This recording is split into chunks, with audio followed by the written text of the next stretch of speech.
All right, how is everyone doing? Welcome to my channel. Thanks for tuning in. We do educational videos, and we try to educate you and me on great theories, discoveries, and concepts that you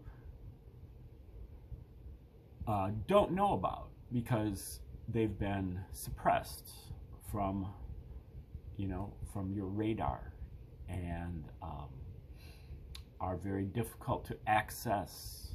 You have to do a lot of digging, and in many cases the topics are difficult as well, and so you have to work to get these things, but these are things that are worth your time. These are things that, if you did know them, they may well change your life, and change your outlook on life, lead you to greater areas of spiritual, mental, physical health, and your physical sovereignty. Today is another Bible Decode, number 302, and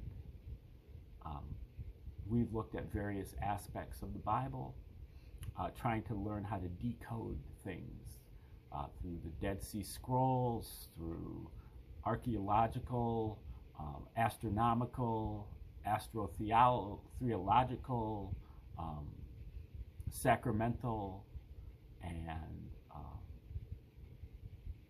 through the mythical, also through the Roman origins hypothesis, that the Romans were the true authors of the New Testament. Try to be able to put all those things together, and eventually we're going to go through the entire book of Luke and see what we find. We're going to find a lot. It might take a while to get through the whole book of Luke, stopping at everything that gets said that triggers some decoding cipher. Now, to add to our quiver, we are looking at the history and the context of the Bible. What is the Bible? Because a lot of times our priest or our pastor, preacher, they urge us to read our Bible, but they don't really urge us to know what our Bible is. What is it that we're reading? When was it written? Who was it written by? What was it written for? What language was it written in? Why was, out of all the things that were written, why have they chosen these particular books to be in it? Is this a cohesive thing, or is it just separate books that are somehow compiled together? How were these decisions made? And so we're taking a look at a 19th century work from Bronson Keeler called History of the Bible. And this book was written in 1881, and I think it betrays its scientific materialism. Back in the late 19th century, people were very positive about the advances in our society that were going to be due to the rise of science. And I think this author is a little bit trapped in that, but at the same time, I think he does better than most of your 20th or 21st century authors, in that he's less infected by propaganda and mind control. And he's also, I think, got a better attention span than we might have at this point, and so he's able to kind of delve into more difficult material, difficult aspects.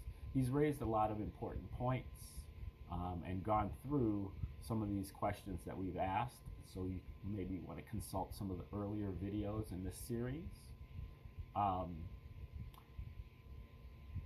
Some things that I think are very important is just that these people, he's talking a lot about the church fathers between the 2nd and the 5th century, the people that were kind of responsible for putting out the coming up with the formation of the canon of the Bible. The early readers of a lot of the books of the Bible back before it actually was compiled. And they had different opinions about which books were inspired and which books were frauds, but ultimately I think none of them really thought about the books as being inviolable and inspired, divinely inspired, such that they can't be touched. A lot of them did touch these books up. If they saw something that they didn't like, sometimes they just got rid of it. Or if they saw something that was missing, sometimes they just put it in there. And they, in many cases, did so openly, because that was just the way that they thought back then. That this is not something that is totally sacrosanct. Okay, now we are in chapter 8 of this book, and this is on the formation of the Christian canon. There was an earlier chapter where we discussed a lot of the formation of the Jewish Old Testament canon, but here is mostly discussion about the New Testament.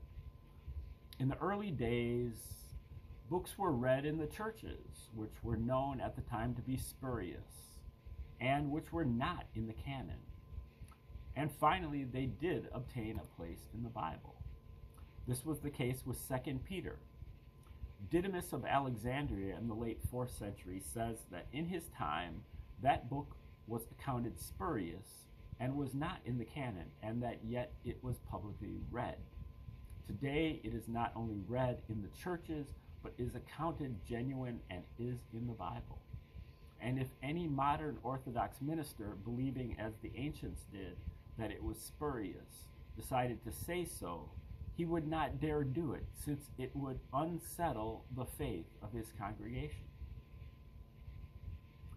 And I think I was mentioning that yesterday. Just in this time, I mean, I haven't spent a lot of time in my life in church, but never have I ever seen anything close to like the congregation of the church becoming unsettled during a sermon, where they started talking back to the preacher or the pastor or the reverend. The reverend is pretty much the unquestioned authority, and you give him silence. Now you might give him an amen, or go on, or encourage him, but you don't ever say, hey, I think that's a crock, or like, what are you talking about? What's this sermon about? Why are you talking about this subject? I've never seen anything like that. Now that's also the truth about, most of high culture here in America. You don't go to the symphony and say,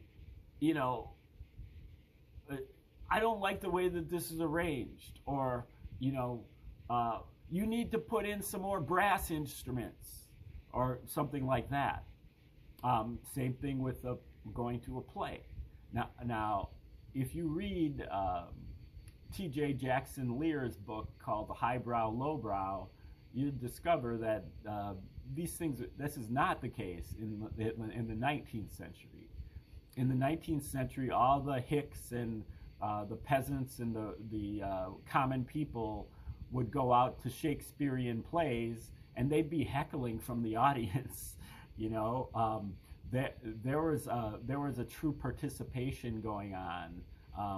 They didn't consider the Shakespearean plays to be this highbrow thing that was like something that you couldn't talk back to, or that you had to put on a suit and pretend that you were polite, even though you don't understand half of the stuff that's going on. I can't imagine that there was a time where people would talk back from the congregation, and like, what you're reading from what book? This book is a fraud. This book is not inspired by God, or something like that. So, anyway, For this, he would be dismissed. The priest, or what they call him, the minister. For this, he would be dismissed, and the bread and butter of his wife and children would stop. It is thus that ecclesiasticism compels men to play the hypocrite and teach as true what they believe to be false. St. Augustine's lists, he's late 4th, early 5th century, included Tobit, Judith, 1st Maccabees, 2nd Maccabees, Wisdom of Solomon, Ecclesiasticus, which are still in the Catholic Bible but not in the Protestant Bible. And it excluded Lamentations, which is now in both Bibles. His New Testament was the same as ours. So St. Augustine looks like he was the first person that he's discussed who has the same New Testament as the one that the Protestants or the Catholics are using.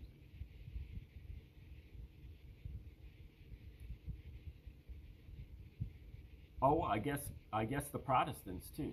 So anyway, the influence of St. Augustine in establishing the Bible was greater probably than any other father or than any council.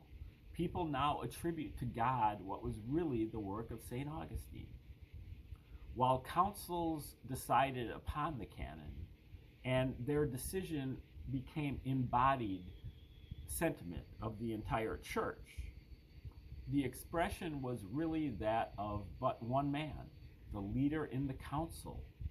And when doubts arose as to the authority of a book, scholarship was not invoked to decide it, for the members possessed almost none. They simply asked, what did the early fathers say of it?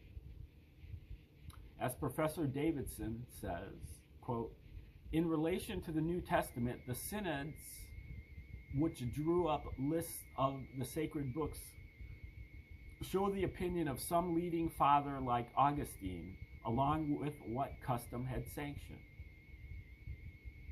In this department, no member of the synod exercised his critical faculty. A number together would decide such questions summarily. Bishops proceeded in the track of tradition or authority. End quote. In 393, a council met in Hippo in Africa, discussed the canon, and adopted St. Augustine's list. St. Augustine himself was present and was the ruling spirit. In 397 AD was held the Third Council of Carthage, also in North Africa. St. Augustine was present. It adopted a decree as follows. Quote, it was determined that besides the canonical scriptures, nothing be read in the church under the title of divine scriptures. The canonical scriptures are these.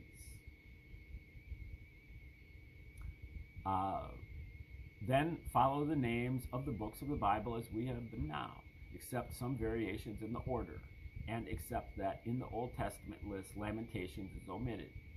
And the Wisdom of Solomon, Ecclesiasticus, Tobit, Judith, 1st Maccabees, and 2nd Maccabees, none of which are now in our Bible, are inserted.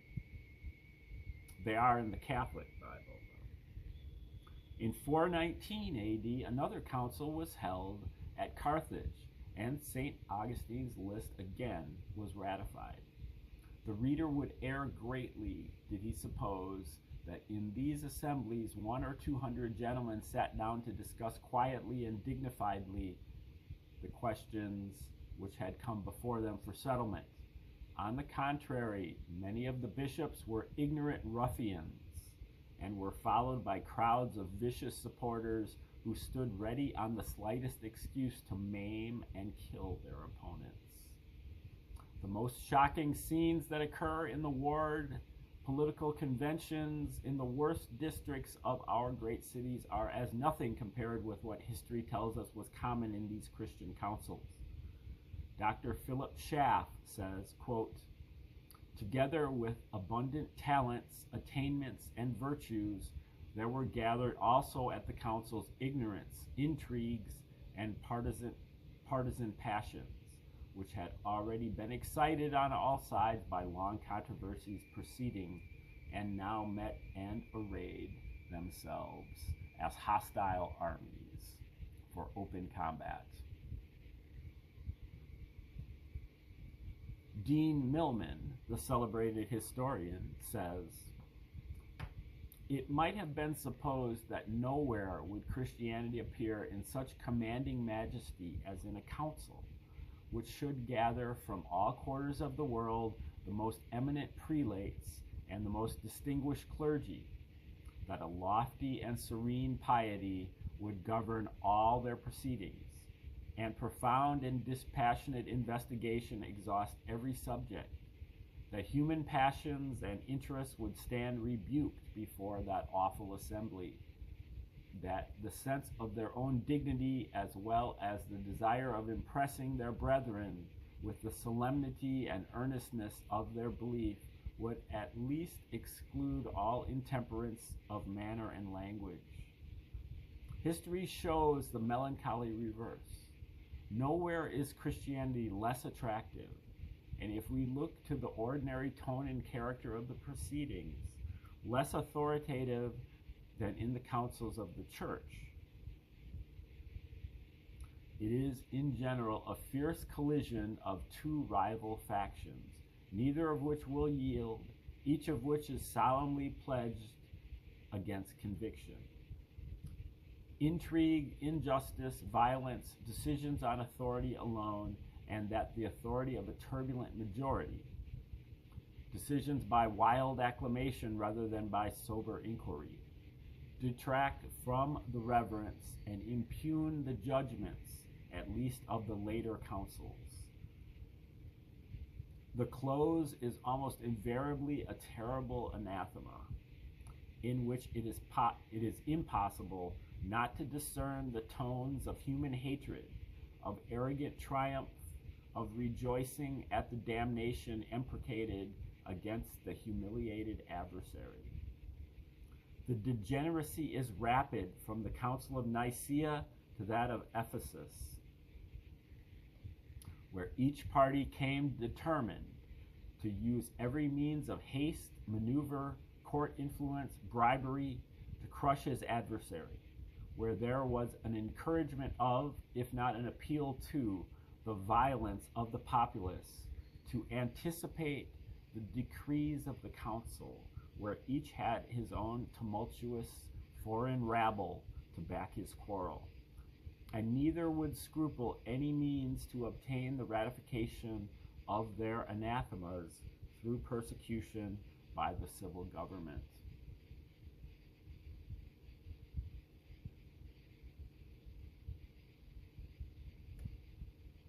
Gregory of Nazianzus, the Christian father, speaks of them as assemblies of cranes and geese. Utterly disgusted, he declined to have anything to do with them, saying, quote, "To tell the truth, I am inclined to shun every collection of bishops, because I have never yet seen that a synod came to a good end, or abated evils instead of increasing them. For in those assemblies, and I do not think I express myself too strongly here, indescribable contentiousness and ambition prevail. Therefore I have withdrawn myself and have found rest to my soul only in solitude." The third general council of the church, which was held at Ephesus in 431 AD, was marked by, quote, "shameful intrigue, uncharitable lust of condemnation, and coarse violence of conduct. Both factions came with armed escorts, as if going to battle, and were followed by great mobs of the ignorant rabble, slaves, and seamen. The lower populace of Constantinople, peasants and bathmen, and hordes of women prepared for violence. The city was patrolled by troops, and Nestorius and John of Antioch had armed bodyguards to protect them from the violence of Cyril's party. The two bands fought in the streets, and much blood was shed. And at the reading of the imperial decree, such a tumult arose that all the contending bishops were ordered under arrest. An effort was made immediately after to hold a council in Constantinople, and such was the fear of a riot that it had to be adjourned to the suburban district across the Bosporus. In August 449 AD, there met in Ephesus a synod which occupies a notorious place in the scandals of church history, and which, from the fraud and violence by which everything was carried, and the odious character of its proceedings, has received the name of the Robbers' Council. Dioscorus presided with brutal violence, protected by soldiers. The fear of personal injury was so great that Flavian and his friends, composing one faction, hardly dared to open their lips, while Theodoret was excluded entirely. A communication presented from Eusebius was received by the crowd with cries of, "Let Eusebius be burnt. Let him be burnt alive." I'm a bit confused. I thought Eusebius lived a century plus earlier than this, but maybe let him be burned alive, as he has cut Christ in two, so let him be cut in two. Three delegates from Rome were so terrified that they did not venture to read an epistle which they bore from Leo. One of the members preferred charges of unchastity against the bishop, but Dioscorus dismissed them with the remark, "If you have an accusation to make against his orthodoxy, we will receive it, but we have not come together to pass judgment concerning unchastity." The subject of the canon was, of course, not the only one discussed by the councils. In fact, in many councils, it was not referred to. Questions of belief occupied more time than it did.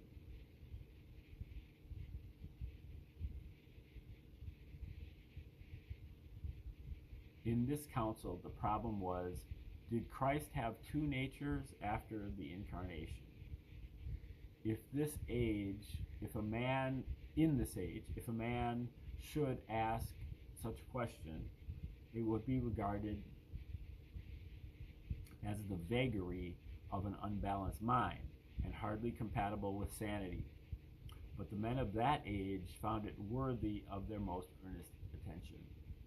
Dioscorus and his party wished Flavian and his friends to sign a confession of faith that Christ had but one nature. Flavian refused to do so. At a given signal, the doors were thrown open, a band of soldiers and an armed mob rushed in, and the terrified bishops of the Flavian party were compelled, by blows and at the point of the sword, to sign. Where before there had been two parties, there was now not alone a majority, but almost unanimity. The decree having been signed, Dioscorus was no longer able to control his anger, and he struck the vanquished Flavian. Thus encouraged, a crowd of infuriated monks set upon the unfortunate bishop of Jerusalem, crying, "Kill him! Kill him!" And they beat and kicked him and inflicted such injuries that death ensued shortly after. Dean Milman remarks significantly that this was not the last council defiled by blood. Another council, called to meet in Nicaea in 451 AD, was so unruly that it had to be summoned to Chalcedon, across the straits from Constantinople, where the emperor could reach it with his troops and compel order. It is known as the Council of Chalcedon. The proceedings were continually interrupted by yells and tumults, and even the laymen were compelled to remind the bishops of their clerical dignity. At Chalcedon, says Dr. Philip Schaff, the introduction of the renowned expositor and historian Theodoret provoked a scene which almost involuntarily reminds us of the modern brawls of Greek and Roman monks at the Holy Sepulchre under the restraining influence of the Turkish police. Theodoret's Egyptian opponents shouted with all their might, "Away with him, this teacher of Nestorius." His friends replied with equal violence. "They forced us at the robber council by blows to subscribe. Away with the Manichaeans, the enemies of Flavian, the enemies of the faith. Away with the murderer Dioscorus, who does not know his wicked deeds." The Egyptian bishops cried again, "Away with the Jew, the adversary of God, and call him not bishop." To which the Oriental bishops answered, "Away with the rioters, away with the murderers. The Orthodox man belongs to the council." The military had to interfere to quell the proceedings. At a council held at Constantinople in 785, the soldiery burst into the chamber and dispersed the affrighted bishops because they did not approve of the bishops' enactments. And the Second Council of Nicaea, 787, denounced this council of Constantinople as a synod of fools and madmen. There is one curious fact to which I cannot refrain from calling attention. No Christian historian, whether Mosheim, Milman, Schaff, or any other, has ever perceived, apparently, the grotesque absurdity of an assembly attempting to decide by vote a fact in the past. Men vote on questions which have yet to be decided, and thus make them facts, as whether this man or that man shall be president, or this law or that shall be in force, but not on those which are already decided. That Christian councils ever seriously discussed, did Christ have two natures or one after incarnation?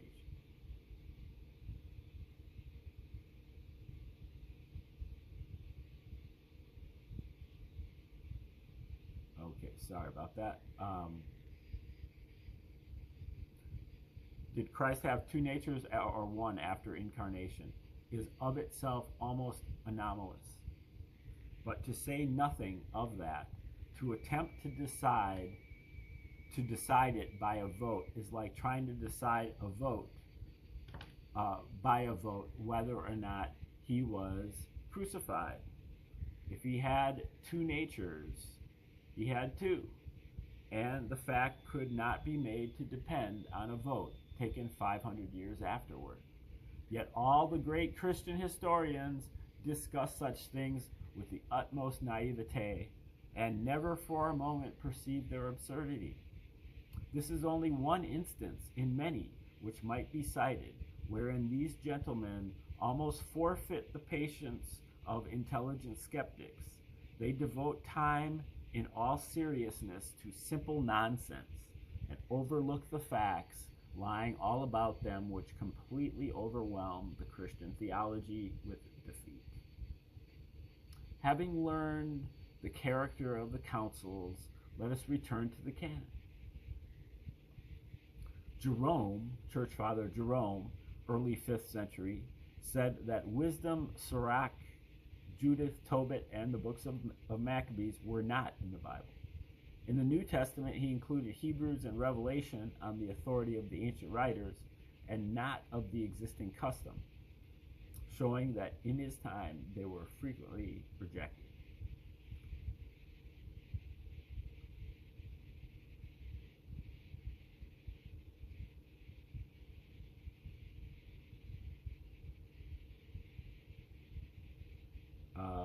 Sorry, I'm nodding off here.